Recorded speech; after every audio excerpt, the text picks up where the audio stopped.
जय हिंद दोस्तों, स्वागत है आप सभी का आपके अपने YouTube चैनल पर।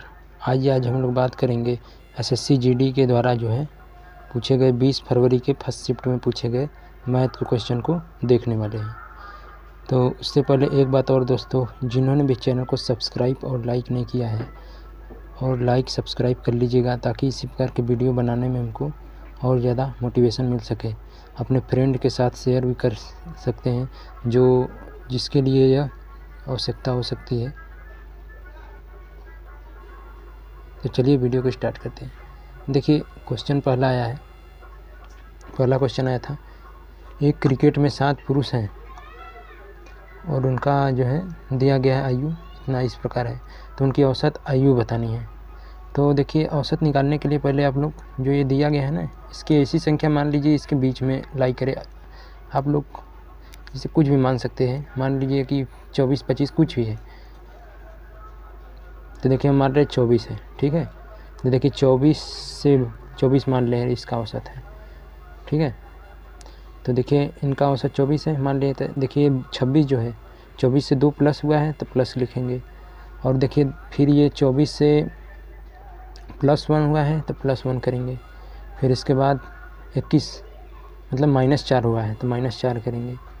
फिर इसके बाद 29 लिखा है तो 24 माने थे हम लोग, तो 5 अधिक है तो +5 करेंगे, ठीक है। अब देखिए क्या बचा है, ये 24 बचा है। 24 का 0 लिखेंगे तो 0 कोई लिखने की ज़रूरत नहीं है। तो ये 28 हो गया तो मतलब +4 हुआ है। और देखिए इसमें -2 हुआ है।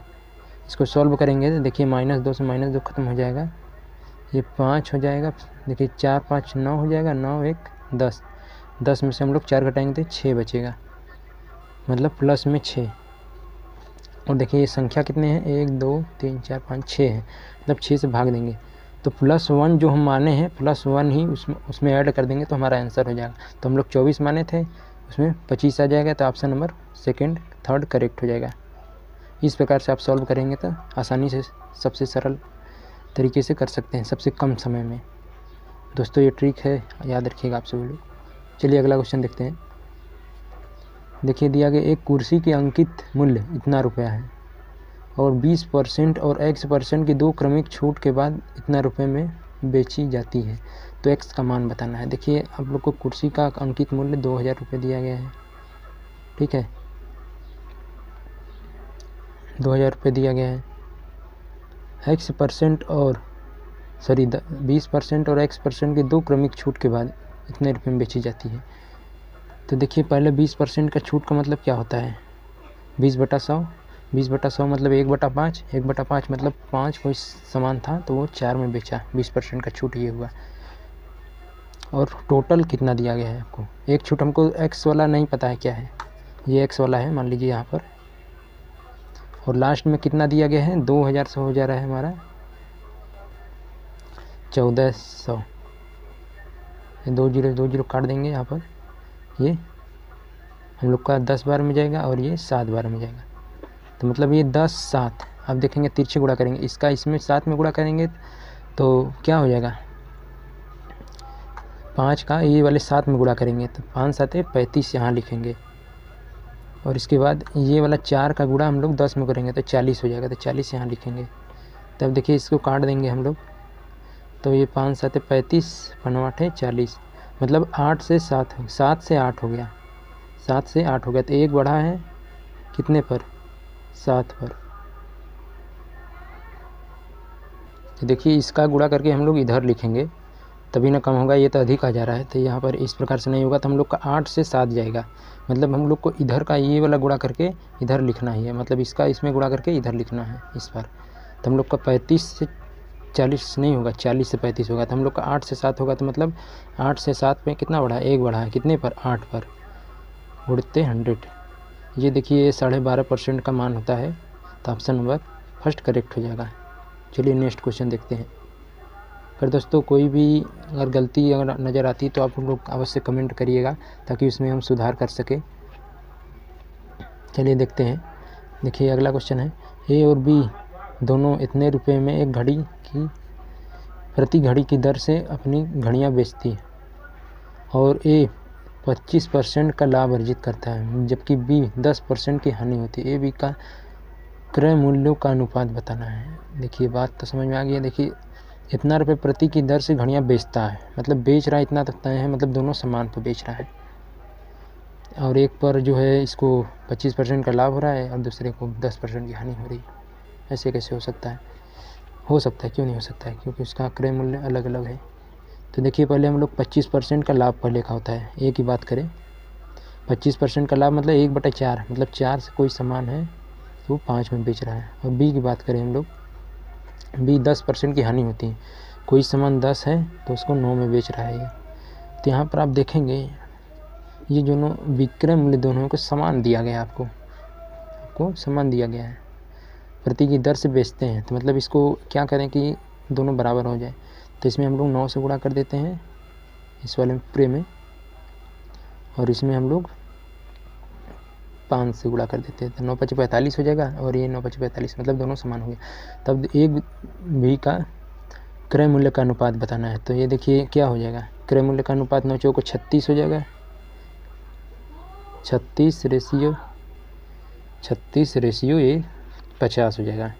इसको काट सकते हैं हम लोग, 18:25 आ जाएगा। Option number second third correct हो जाएगा। चलिए नेक्स्ट क्वेश्चन देखते हैं। 2 रेलगाड़ियाँ समान चाल से विपरीत दिशा में चल रही हैं। यदि प्रत्येक रेलगाड़ी की लंबाई आपको 320 मीटर है, यदि वह 18 सेकेंड में एक दूसरे को पार करती हैं तो प्रत्येक रेलगाड़ी की चाल बतानी है। देखिए मतलब दोनों रेलगाड़ी समान चाल है इतना तय है, और दो बोल रहा है विपरीत दिशा में जा रही है, मतलब एक ही दिशा में नहीं जा रही, विपरीत दिशा, मतलब दोनों ऐड होगा उनके चाल। तो मान लीजिए एक का चाल x है, दोनों का एक का चाल x है तो दोनों का 2x हो जाएगा। तो आपको दिया क्या गया है, रेलगाड़ी की लंबाई दी गई है। रेलगाड़ी की लंबाई कितनी दी, 320 मीटर दी गई है आपको, 320। और देखिए चाल बराबर क्या होता है, दूरी बटे समय होता है 18, यानी इसको हम काट सकते हैं। चलिए हम इसको काटते हैं। चलिए पहले हम लोग इसको, ये तो आपको चाल आ गई मीटर पर सेकेंड में आया है। अगर हम लोग 18/5 से गुणा कर देंगे तो ये जो है किलोमीटर पर हावर आ जाएगा, जो कि ऑप्शन में दिया गया है, मतलब किलो पर मीटर हावर में दिया गया है। तो इसको इसी में बदल लेते हैं। 18 से 18 ख़त्म हो जाएगा, ये 5 छक्के 30, 5 चौको 20, यानी 64 आया है। आप लोग देखिए ये इतना हम लोग का क्यों आया है। देखिए हम प्रत्येक रेलगाड़ी की लंबाई इतनी है तो हम लोग एक ही रेलगाड़ी का ऐड किए हैं। तो हम लोग आप लोग ऐसे ही कर सकते हैं, क्योंकि इनका चाल इतना ही होगा। ये मत सोचिए कि इनका आधा होगा, क्योंकि आप लोग समय जो लंबाई लिए हैं केवल एक रेलगाड़ी का लिए हैं, क्योंकि दोनों रेलगाड़ी की लंबाई बराबर है। तो इस प्रकार से 64 ऑप्शन नंबर थर्ड करेक्ट हो जाएगा। अगर आप लोग उस नियम से लगा सकते हैं तो 2 से पहले गुणा करेंगे, क्योंकि एक रेलगाड़ी की लंबाई इतनी है, फिर 2 से भाग ही करना पड़ेगा, इससे बढ़िया होगा इसी से करा जाए। तो ये है। चलिए अगला क्वेश्चन देखते हैं। आपको दिया गया इतने रुपए में पी क्यू आर में इस प्रकार विभाजित किया जाता है, आर का हिस्सा बताना है। देखिए 1/2 दिया गया है, 1/2 दिया गया है, 4/3 दिया गया है, सॉरी 4 दिया गया, सिर्फ ना 4 दिया गया है, और 3/2 दिया गया। देखिए 2 से सभी में गुणा कर देंगे तो क्या हो जाएगा, ये 1 हो जाएगा, ये 8 हो जाएगा और ये 3 हो जाएगा। देखिए सभी को ऐड करेंगे तो 8 3 11 1 12 हो जा रहा है, मतलब 12 छंग 72, मतलब 600 आ रहा है, 1 का मान 600 आ रहा है। तो आपको किसका मान पूछा है, आपका देखिए पूछा गया है यहाँ पर आर का हिस्सा पूछा गया है। तो आर का हिस्सा कौन है, लास्ट वाला, मतलब 3 वाला है पर।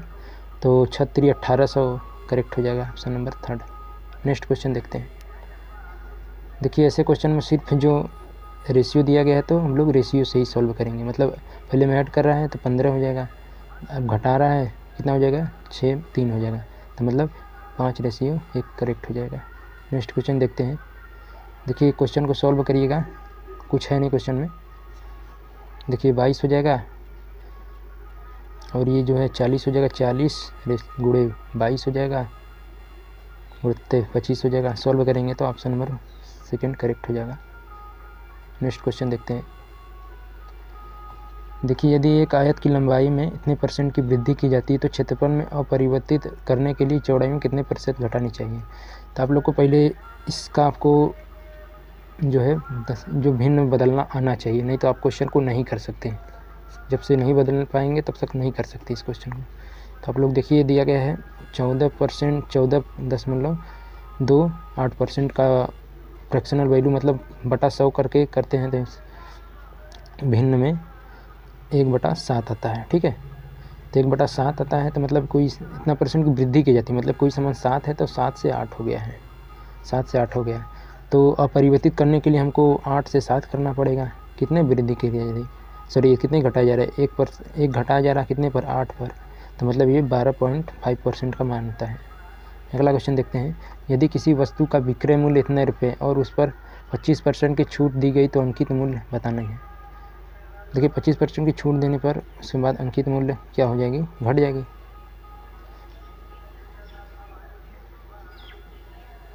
मतलब घटी हुई वैल्यू दिया हुआ है, मतलब ये छूट देने के बाद ना इतना रुपये का विक्रय मूल्य है, तो मतलब ये जो 75% का मान आपको दिया गया है, 25% का छूट देने के बाद 75% का वैल्यू आपको दी गई है, ये जो है 75% की वैल्यू दी गई है। तो आपको क्या अंकित मूल्य बताना है, मतलब 100% का मान बताना है। तो इसको काटेंगे तो 4 बार में 3 बार में जाएगा, 3 से इसको काटेंगे, 3 कम 3 7 21 हो जाएगा, 3 दूनी 6 3 5 15 हो जाएगा। मतलब ये 4 से इसमें गुणा करेंगे तो ऑप्शन नंबर सेकंड करेक्ट हो जाएगा, कर लीजिएगा। चलिए अगला क्वेश्चन देखते हैं, यदि किसी धनराशि पर 40 वर्षों तक साधारण ब्याज उस धनराशि का इतना है और ब्याज दर ज्ञात करनी है। देखिए आप लोग को 40 वर्ष में तक प्राप्त साधारण ब्याज उस धनराशि का 2/5 है, 2/5 है, 2/5 x मान लीजिए उसका धनराशि है तो इतना गुना हो जाएगा।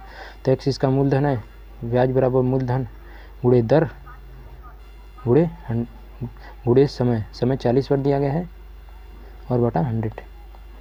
ये 0 0 काट देंगे, इसको x खत्म में हो गया, इसको 2 बार में काट सकते हैं और 2 से 5 बार में काटेंगे, 5 से ख़त्म हो गया, मतलब 1% आ जाएगा करेक्ट। तो दोस्तों अगला क्वेश्चन देखते हैं। देखिए क्वेश्चन दिया गया है आपको, दिया गया है कि 8 दिनों तक काम करने के बाद राखी को पता चलता कि अभी तक 10% काम पूरा हुआ है, मतलब 1/10वां कार्य कर रही है 8 दिन में, तो पूरा कितने कार्य में करेगी, 80 दिन में। और देखिए पूनम को काम करने में रखती है तो जो राखी से 20% अधिक कुशल है, 20% अधिक कुशल का मतलब 1/5, मतलब कि ये 5 से 6, मतलब ये 5 कार्य कर रही है तो पूनम जो है 6 कार्य कर रही है, इसका कहने का ही मतलब है। तो देखिए क्या पूछा गया आपको, इस काम को पूरा करने में कितने दिन और लगेंगे। तो देखिए आपको दिया गया, देखिए राखी एक और राखी होगी, एक और पूनम होगी, चलिए ठीक है। और देखिए राखी कितने दिन लगेगा, 80 दिन। कैसे, क्योंकि 1/10 कार्य 8 दिन में करती है तो पूरा कार्य 80 दिन में करेगी। तो आपको और एक चीज़ दिया गया है, ये जो राखी 5 कार्य करती है तो ये 6 कार्य करती है। कैसे, क्योंकि 20% अधिक कार्य कुशल है, तो ये 5 से 6 बताएं आपको। तो इनका देखिए ये इसमें मल्टीप्लाई करके यहाँ पर लिखते हैं तो ये 400 हो जाएगा, 5×8 = 40। और इसमें से भाग देकर इसका जो है कार्य कितने दिन में पूरा करेंगे ये निकाल सकते हैं। तो इसमें से भाग देंगे तो देखिए 200/3 आएगा। अब देखिए यहाँ पर कैलकुलेशन आसान हो गया। अब देखिए 400 का 90% कार्य बचा हुआ है, शेष कार्य बचा है ना, 10% काम पूरा हो ही चुका था पहले। अब 400 का 90%, 90% मतलब 90/100 कौन कर रहे हैं, ये दोनों मिलकर कर रहे हैं। अब शेष काम को कितने दिन में और लगेंगे, मतलब कि 5 6 5 11 कार्य कर रहे हैं तो बटा 11 भी कर देंगे, गुणे 11। चलिए देखिए 2 0 खत्म हो गया। देखिए 9 चौको 36, 360/11 जो कि ऑप्शन में दिया गया है फर्स्ट करेक्ट हो जाएगा। चलिए नेक्स्ट क्वेश्चन देखते हैं। देखिए क्वेश्चन को कैसे करते हैं, पहले बात ऑफ को सबसे पहले करते हैं, उसके बाद भागा करते हैं, तो इसी प्रकार से हम करेंगे इसको। देखिए 41 हो गया ये, इंटू यहाँ पर 36 हो गया का 4 हो गया, भागा देना है। अब इसमें भाग देना है, देखिए यहाँ पर इसको इसमें गुणा करना है, भागा 24 करना है। तो 24 का ये जो है 96,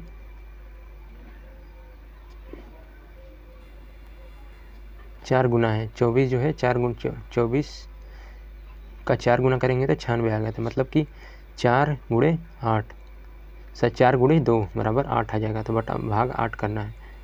तो इसको सॉल्व करेंगे तो देखिए 8 से इसको काटेंगे, एक बार में जाएगा, 2 बार में जाएगा। इसको काटेंगे तो ये 18 बार में जाएगा। मतलब आपका 41 गुणे 18, 18 कम 18 हो जाएगा, 18 4 72 1 73 हो जाएगा। ऑप्शन नंबर फोर्थ करेक्ट हो जाएगा। इस प्रकार से सॉल्व करेंगे। चलिए अगला क्वेश्चन देखते हैं। देखिए दोस्तों, चक्रवृद्धि ब्याज वार्षिक रूप से संयोजित, अगर आपको क्वेश्चन में केवल वार्षिक रूप से संयोजित दिया जाएगा तब भी आप समझ जाएगा कि चक्रवृद्धि ब्याज की बात कर रहा है। पर रखी गई एक धनराशि 10 वर्षों में स्वयं की दोगुनी हो जाती है। तो बताना है इसमें कितने धनराशि स्वयं की, जिसमें धनराशि 4 गुनी हो जाएगी वह समय बताना है। तो देखिए आप लोग को रेशियो जानते ही होंगे। देखिए 10 वर्षों में स्वयं की दोगुनी हो जाती है। कहने का ये मतलब ये A1 है, मतलब P मान लीजिए है ये, और ये अमाउंट जो होता है A2, मतलब 2 वर्ष में दोगुनी हो जा रही है। तो फिर अगले वर्ष दो गुने कितने वर्ष में होंगे, A4 में, मतलब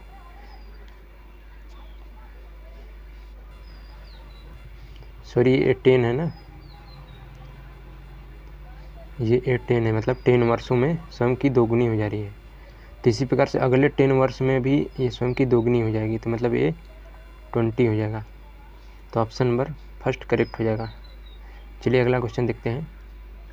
को दिया गया है 44 आम है और 121 केले हैं और 11 सेब को उन्हें कई पंक्तियों में इस प्रकार व्यवस्थित करना है कि प्रत्येक पंक्ति में समान संख्या में फल हो और प्रत्येक पंक्ति में एक ही प्रकार का फल हो। कहने का मतलब ये है, कोई भी इस प्रकार से रखना, इसमें सभी में समान हो और सभी, देखिए बोला गया सभी में समान फल हो। मतलब एक में अगर आम ले रहे हैं तो इसमें आम ही होना चाहिए, इसमें अगर आम ले रहे थे आम, सेब ले रहे थे सेब ही होना चाहिए, इसमें केला ले रहे थे केला ही होना चाहिए। लेकिन कह रहा है कि और प्रत्येक पंक्ति में एक ही प्रकार का फल हो, समान संख्या में हो, मतलब संख्या भी समान हो रहा है। मतलब इसमें 10 रख रहे हैं तो इसमें भी 10 रख रहे हैं, इस प्रकार से। तो आप बात समझ गए होंगे। तो देखिए कैसे सॉल्व करेंगे। देखिए 44 आम है तो इसको हम लोग 4 भाग में 11-11 करके कर सकते हैं। देखिए पहले में 11 हो सकता है, दूसरे में 11, तीसरे में 11, चौथे में 11। इसी प्रकार से इसमें भी 11-11 करेंगे तो कितनी पंक्ति बनेंगी, 11 बनेंगी। पहले में 4 बनेंगी, दूसरे में 11 बनेगा, तीसरे में 1 बनेगा। तो टोटल कितना हो गया, 16। ऑप्शन नंबर फर्स्ट करेक्ट हो जाएगा। चलिए अगला क्वेश्चन देखेंगे। एक वर्ष में सपना की औसत मासिक वर्ष व्यय प्रथम 3 महीने के लिए इतना रुपये है, अगले 5 महीने के लिए इतना रुपये है और अंतिम 4 महीने के इतना रुपये है। यदि उसकी वार्षिक बचत इतना है तो मासिक आय ज्ञात करनी है। तो आय बराबर क्या होता है, इनकम बराबर आपको पता होंगे कि इसकी एक्सपेंडिचर और प्लस सेविंग होती है। तो बोला है कि 3 महीने में, अगले 3 महीने के लिए इतना रुपये औसत बोला है, इस बात को ध्यान रखिएगा। औसत मासिक व्यय 3 महीने के लिए इतना था, तो टोटल 3 महीने के लिए कितना हो जाएगा, एक्सपेंडिचर की बात कर रहे हैं, ये एक्सपेंडिचर की बात कर रहा है, व्यय की बात। तो 3300 हो जाएगा। इसी प्रकार से अगले 5 महीने के लिए औसत आय 5000 हो जाएगा। इस प्रकार से अगले 4 महीने के लिए प्लस बच्चों 48 हो जाएगा, 4800 हो जाएगा। फिर देखिए बोला गया कि उसकी वार्षिक बचत, मतलब सेविंग बोल रहा है, 1300 है। तो इसको ऐड करेंगे तो ऑप्शन नंबर, देखिए इन सभी को ऐड करेंगे तो हमारा 14400 आएगा। और इसको देखिए औसत मासिक आय पूछिए तो 12 से हम लोग भाग देंगे तो ऑप्शन नंबर थर्ड करेक्ट हो जाएगा। चलिए अगला क्वेश्चन देखते हैं। देखिए आर एक काम को 90 दिन में पूरा कर सकता है। कुल काम का कितना प्रतिशत आर द्वारा 45 दिन में पूरा किया जा सकता है। तो देखिए 45 दिन में आसान ही है, आधा दिन कार्य कर रहा था, आधा कार्य पूरा हुआ तो 50% करेक्ट हो जाएगा। अगला क्वेश्चन देखेंगे। रोहित जो है 2320 रुपये में एक पुराना बल्ला खरीदता है और उसकी मरम्मत के लिए इतना रुपये खर्च करता है, इसे इतना रुपये में बेचता है। तो प्रतिशत हानि बतानी है। तो पहले मिला जुला के कितना का उसको पड़ा है भी मालूम कर लीजिए। इतना दिया गया है आपको, यहाँ पर 2 भी है, मतलब इतना रुपये प्लस 180 रुपये, इतना रुपये का उसको पड़ा 305, मतलब 2503 रुपये में उसको पड़ा। ये जो बेच रहा है कितने में, 2004।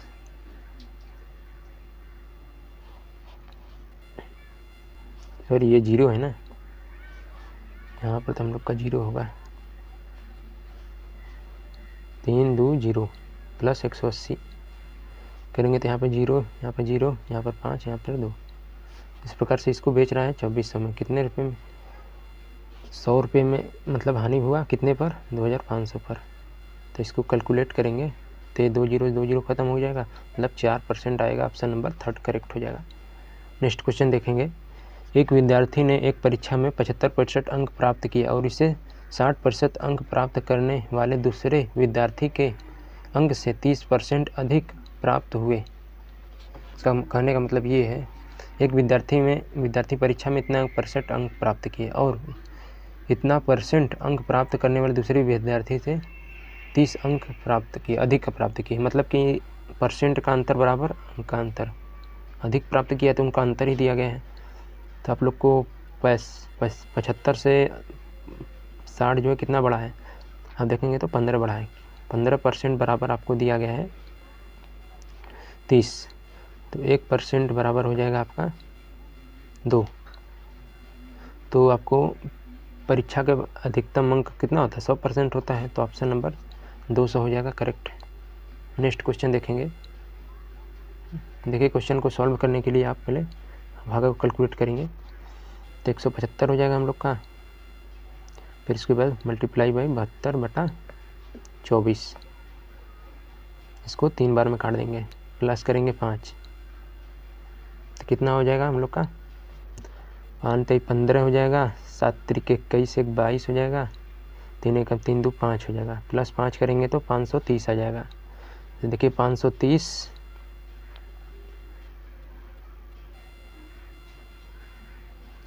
गुणे करना है 20, भागे करना है 2, तो इसको भाग देंगे तो ऑप्शन नंबर 1 करेक्ट हो जाएगा। लास्ट क्वेश्चन देखते हैं दोस्तों। देखिए एक परीक्षा में उपस्थित होने वाले विद्यार्थियों की कुल संख्या जो है 93% विद्यार्थी उत्तीर्ण हुए, मतलब 3% फेल हो गया, इसका कहने का ही मतलब है। और इतना विद्यार्थी अनुत्तीर्ण हुए, तो 3% का मान आपको दिया गया है इतना। तो परीक्षा में कुल विद्यार्थियों की संख्या बतानी है, तो 3% बराबर आपको दिया गया है ये 9275 रुपये। तो 1% बराबर कितना हो जाएगा आपका 3, इसको काटेंगे तो 0 9, सॉरी ये 93 में से घटाए में तो हमारा 7% आएगा ना, ये गड़बड़ कर रहे थे हम, करे कट के नहीं रहा है। इसको देखिए ये इतना % का मान दिया गया है, तो 1% का मान कितना हो जाएगा, 1% का मान आपका हो जाएगा 7 1 7, 7 2 7 3 21 करेंगे, फिर इसमें 7 2 14 करेंगे, 7 5 35। तो आपका देखिए कितना आया, 00 लगा देंगे तो वही आपका आंसर हो जाएगा। तो ऑप्शन नंबर 3 करेक्ट हो जाएगा। तो ये दोस्तों लास्ट क्वेश्चन था। मिलेंगे दोस्तों नेक्स्ट वीडियो में। चैनल को लाइक और सब्सक्राइब कर लीजिएगा, क्योंकि इसी प्रकार के वीडियो बनाने में दोस्तों बहुत मेहनत लगता है। तो चलेंगे मिलेंगे दोस्तों नए वीडियो में। तब तक के लिए जय हिंद, जय भारत, वंदे मातरम।